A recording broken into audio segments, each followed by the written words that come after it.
Hoje a nossa conversa vai ser muito doce. Aliás, eu só não vou comer agora, Gi, porque eu tô usando aparelho, vai ser meio difícil de ter um sorriso depois limpinho, então a gente vai dividir, eu e o João. Mas hoje a gente vai falar de empreendedorismo através de um setor que eu acho que só cresce, né? Que é o da alimentação. E você está voltada muito às comemorações, às reuniões de família, aos momentos especiais. Então vem com uma responsabilidade também de estar presente na vida de muitas pessoas. A Gi Dallagnese, do Ateliê da Gi, trouxe a Guaporé os donuts, que também foi uma inovação. Quando você começou, foi uma grande novidade, né? Eu já sei que tem outras produções, mas acho que foi uma questão de pioneirismo também. Gi, é um prazer te receber. Eu sei que você estava a mil na produção desse final de ano, mas encontrou um tempinho para estar com a gente. Gostaria que você começasse se apresentando para o nosso público. Seja muito, muito bem-vinda. Sim, muito obrigada, Michelle. O prazer é meu em poder participar. Eu sou Gisele Dallagnese, para quem não me conhece, filha do seu Antônio, da dona Arlete, esposa, mãe de 2 meninos. E recentemente confeiteira. Confeiteira. Como é que isso aconteceu na tua vida, Gi? Você já cozinhava? Você tinha essa habilidade, esse dom? Não, foi um desafio. Michi, eu trabalhei muito tempo no hospital aqui na cidade. Foram 14 anos no total, entre idas e vindas. E eu tinha um desejo grande de experimentar algo novo, né? Eu não tinha uma graduação, um curso, né, para seguir uma carreira dentro disso. Mas eu tinha vontade de iniciar algo novo, não necessariamente empreender, né? Então, eu lembro que foi no comecinho de 2020 que eu comecei a me interessar, eu comecei a entrar e olhar possibilidades de começar uma graduação, mas eu não encontrei, que foi o motivo de eu não ter feito, é não ter encontrado um curso com o qual eu me identificasse. Uma área que teu olho tivesse brilhado. Isso. E eu estava com 37 anos, então eu não ia começar algo por começar, né? Tipo, tinha um bebê de 2 anos, então ia ser difícil, né? Então eu comecei a pensar em possibilidades, descartei a graduação. E teve um dia que eu tava olhando, não lembro se foi no Instagram ou se foi no Face, na internet, eu vi os donuts. E eles me chamaram a atenção, porque eu tenho essa questão da estética, né? E ele é um doce bonito. Nossa, foi ali lindo. que ele me chamou a atenção, porque eu não conhecia, eu nunca tinha provado, então eu não sabia o sabor dele. Mas eu disse, eu vou tentar. Eu fiz a primeira receita e foi um fracasso total. Ele ficou duro, pesado, esteticamente feio, horrível. Não deu nada certo. Não deu nada certo. E aquilo foi ficando. Como eu estava empregada e era confortável, né? Já era pandemia, a gente já estava vivendo a pandemia. E é uma coisa que eu fui deixando de lado até testar de novo e testar de novo. Não tinha, hoje eu não sei, mas no Google tu não encontrava muito conteúdo, né? Sobre. Isso, tinha receitas, assim como tem. Mas a parte das técnicas, que é onde, né, aconteciam os erros, né? Eu não conseguia encontrar. Mas eu fui pesquisando até que eu encontrei um vídeo de um confeiteiro de Brasília. Ele estudava medicina e fazia os donuts para poder pagar o curso. E ali ele revelou muitas técnicas. E dali, sim, eu consegui chegar mais próximo do que eu de fato queria. E então era a questão de ter a coragem de pedir demissão. Ai, meu Deus. Porque como eu trabalhei a vida toda com a carteira segurança assinada, que a gente tem. Isso. Então, mas eu tive muito apoio. Eu tive o meu marido que ele disse, Gi, se der errado, não falta emprego no Guaporé. Então tu começa de novo em outro lugar. Meus pais, meu irmão, minhas amigas, todo mundo me apoiou, que me ajudou. Né? Então eu pensei, bom, agora eu vou marcar uma data, vou pedir demissão, e foi assim que aconteceu. Foi um desafio, porque eu não gostava de cozinhar. Eu fazia assim, os docinhos da festinha de aniversário da família, né? Os filhos, a sobremesa do fim de semana, o que era doce, eu até tinha assim uma identificação. Mas as massas que tem tempo de fermentação, essas coisas, eu não tinha ideia do que era.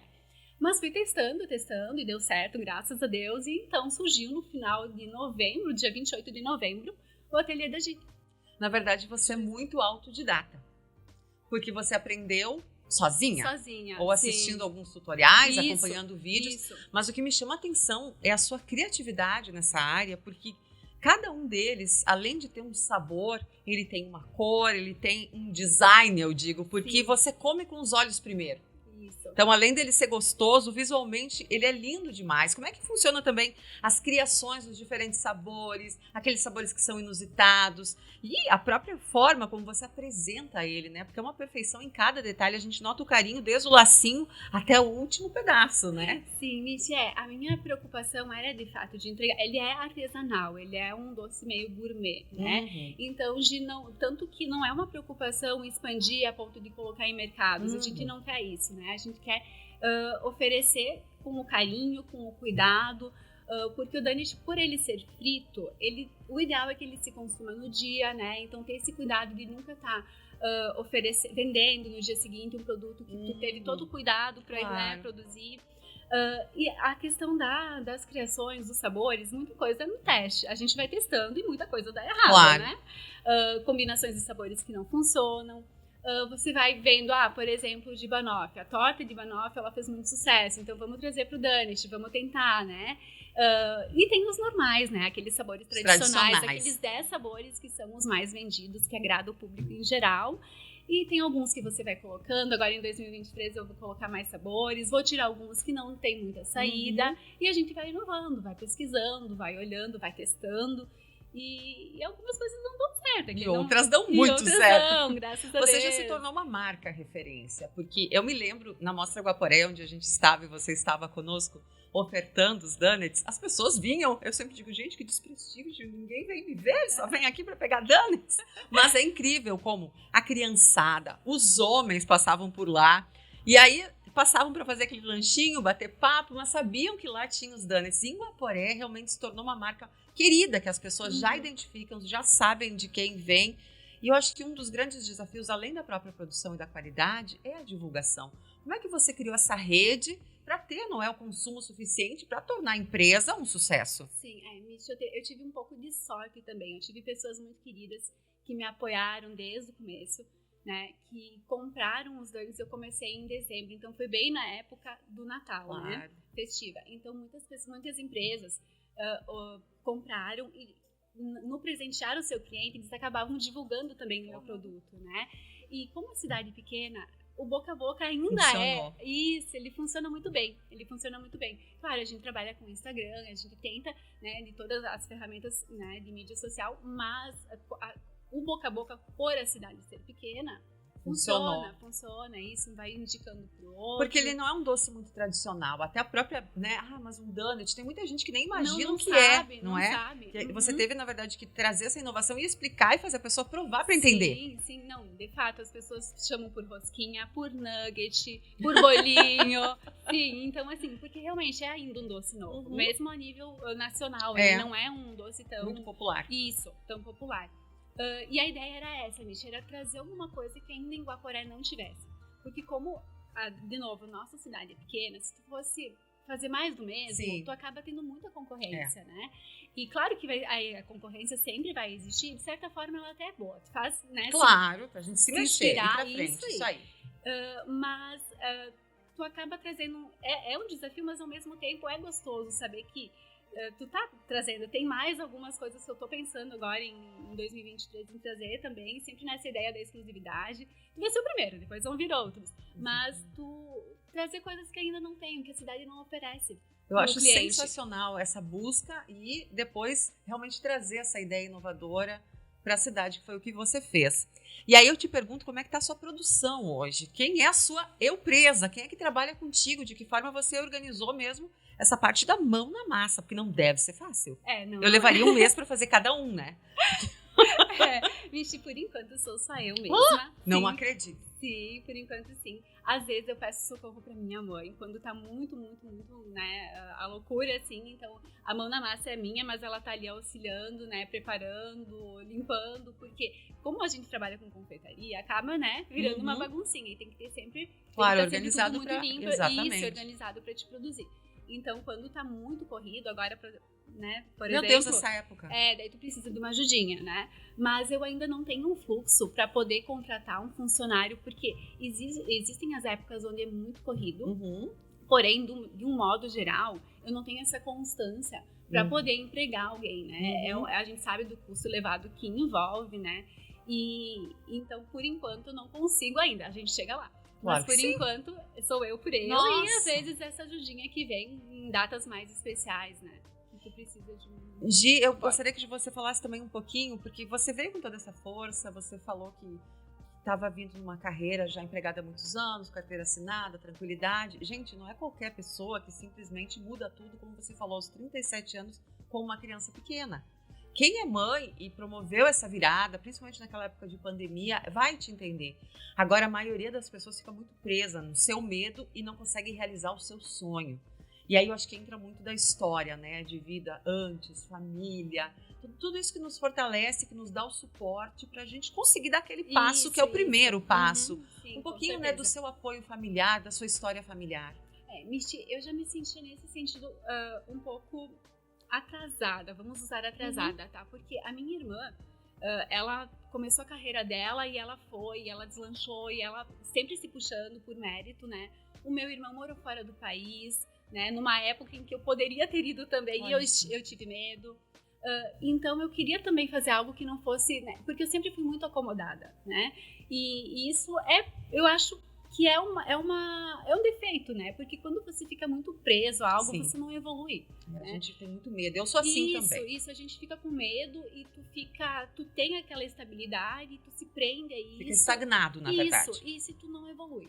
Em nenhum ponto profissionalmente. Então, chegou um ponto, claro que ajudou o fato de que eu não estava contente. Porque quando tu tá muito na tua zona de conforto, é difícil tu mudar. É difícil porque tá muito confortável. Daqui a pouco o teu ambiente de trabalho tá bom, o que tu ganha pra ti tá bom. Então, é difícil tu buscar. E eu não estava confortável, né? Eu me sentia sobrecarregada e eu não conseguia entregar o que eu queria entregar. Isso me frustrava. Olha isso, né? gente. Eu tentei ajuda, não consegui naquele momento, né? E eu disse, não, então eu vou tentar de outra forma, né? E daí eu comecei a buscar, então, as ideias, né? De encontrar uma maneira de trabalhar que não fosse ali. Também não queria sair dali para entrar no escritório, digamos, na parte administrativa de outra empresa. Eu queria fazer, então, agora uma carreira solo, né? Começar algo diferente. E os Anish, né? A confeitaria foi onde eu me encontrei. E é possível conciliar tudo isso com a maternidade? Como é que é também, não é? Cuidar de uma criança, de uma família. Eu acho que é muito desafiador, porque o seu trabalho, na verdade, como é, entre aspas, em casa, ele tá muito misturado com toda a rotina familiar. Sim. Como é que você consegue separar isso também? Não tá, de repente, trabalhando 24 horas por dia, né? Porque a gente acaba caindo nessa armadilha. Sim. Michi, fato é que se tu não tivesse uma família, tu evoluiria mais rápido. Sim. Porque tu teria mais tempo para se dedicar, né? Porque você tem que ser esposa, você tem que ser dona de casa, mãe e profissional. E não dá pra ser tudo. Não, né? definitivamente. A gente é um pouco de cada, né? Eu nem me cobro tanto porque eu sei que eu vou ficar louca se eu resolver partir para essa linha de pensamento. Então, você tenta ser o que você consegue ser dentro daquilo que tu pode ser, né? Então, tipo, com certeza, que nem eu te disse, se eu não tivesse filhos, por exemplo, né? Eu conseguiria me dedicar mais, daqui a pouco eu já estaria mais, né? Voando mais alto, né? Até porque os seus medos reduzem. Enquanto tu tem responsabilidades, né? Com uma família, tu dá um pezinho para trás, né? Tu tenta voar, mas um pouquinho mais baixo. Então, o fato de ser em casa me incomoda um pouquinho. É um projeto que eu tenho em 2023, a gente conseguir locar um espaço específico, porque realmente acaba misturando. Claro. Né? Então, tu tá ali, daí daqui a pouco tu tá vendo aquela coisa que tu tem, aquele serviço, a pia cheia, e tu quer limpar, mas tu tem que fazer os danos. E é difícil mesmo. O ideal é tu conseguir separar. Por enquanto, a gente não consigo ainda, mas é um projeto de a gente tá alocando uma sala específica para isso, para poder atender ali e também produzi-los ali e daqui a pouco até entregá-los, né? Claro, as pessoas que têm o desejo, por exemplo, de comprar hoje, você sempre tem uma pronta entrega? Como é que funciona essa questão das encomendas, da pessoa, tô com vontade de comer um donut hoje, o que eu faço? Gente, normalmente não, sempre eu tenho pronta entrega. O que às vezes acontece é que tem muitos pedidos, então eu não consigo, porque eu tenho um limite X que eu consigo produzir por dia. Quanto você consegue produzir hoje em dia numa escala, assim, na tua maior escala? Isso, Michi, normalmente, assim, eu consigo uns 200 minis ou uns 100 normais, né? A minha, digamos assim, o que eu consigo produzir naquele isso. dia. Naquele dia é isso, né? Então, um dia que a agenda já tá bem cheia, que teve muito pedido com antecedência, pode ser que eu fique sem pronta entrega ou com uma pronta entrega muito pequena. Então, sim, pode acontecer da pessoa pedir hoje mesmo. Essa semana, né, Michi? Semana que vem é bem comum. As pessoas vão pedir, eu não vou ter, porque já tem muito pedido do Natal. Claro, tá produzindo já o que tá encomendado. Então tu consegue fazer aquilo com o qual tu se comprometeu, mas tu não vai conseguir ter muito pra pronta entrega. E quantos sabores já você produz? Você tem a conta já ou já perdeu a conta? Eu acho que são 35. Nossa! Eu não tenho certeza, tá? Não tenho certeza, mas eu acho que são 35. Agora a gente vai lançar em 2023 os salgados, que vai ser uma novidade. Eu tentei fazer o assado, não deu certo. Ele deu certo dentro do que é pra ser um assado, sim, né? Só que o sabor dele é muito diferente. Ele lembra muito um bolinho, um cupcake. Então, se tu tem a ideia, esteticamente ele é bonito tanto quanto. Mas se tu tem, quem já provou o frito, claro, ele sabor tem é o outro. Sabor é outro. Descaracteriza o produto. O produto. Exatamente.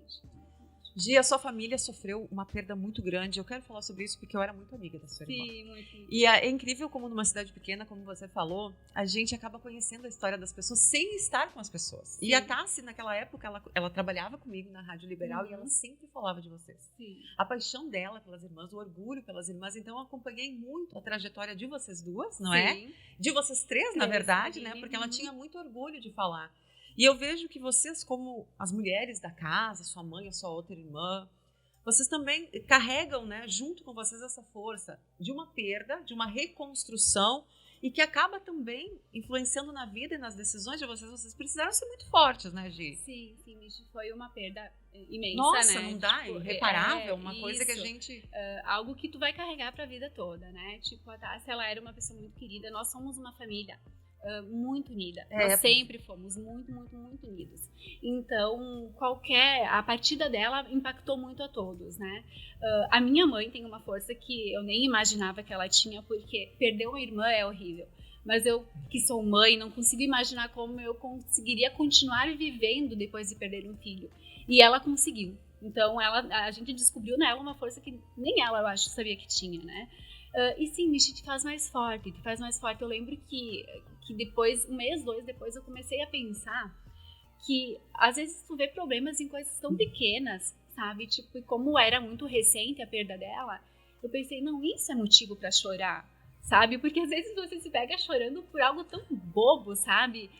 Eu lembro que até profissionalmente eu começava a pensar, gente, às vezes tu vai trabalhar meio doente, né, indisposto e tal, porque tu não quer faltar ao trabalho, mas aí tu começa a pensar, a vida é tão curta, será que vale a pena, né? Tu começa a ver os teus valores com um olhar diferente, né? Aquilo que realmente importa. Isso mesmo, aquilo que realmente importa. Acho que você também, pelo fato de você contar que você tomou as rédeas da sua vida em determinado momento, eu acho que vem muito disso. Vou fazer valer, né? Com todo mundo que eu conversei aqui, e que a história de todo mundo, por mais que a gente olhe nas redes sociais, nossa, que maravilha, olha, chegou no topo, toda a história tem muita dificuldade, tem muita superação e tem muita coragem. Toda a história de sucesso, porque muitos param pelo caminho. E aí vivem, né, se queixando, mas eu vejo que todo mundo tem que perseverar muito para chegar lá. E eu acredito que essas perdas, por mais dolorosas que elas sejam, e a Tassi deve estar nos acompanhando e deve saber que deixa um legado muito de força, de união. E aproveitar esse momento para conversar com as pessoas que estão nos escutando. Você teve uma grande perda, você largou uma vida estável, como você falou, já numa fase mais madura, você ousou, você deu um passo, gente, em meio a uma pandemia. Então, a força que você tem, eu acho que às vezes nem você mesma reconhece, né, Gi? Provavelmente não. Deve ser, mas assim, quem te escuta e te olha de fora percebe essa força toda. Então, pra gente finalizar, um recado para as mulheres que estão se sentindo assim nesse momento, tem muita mulher que se sente assim.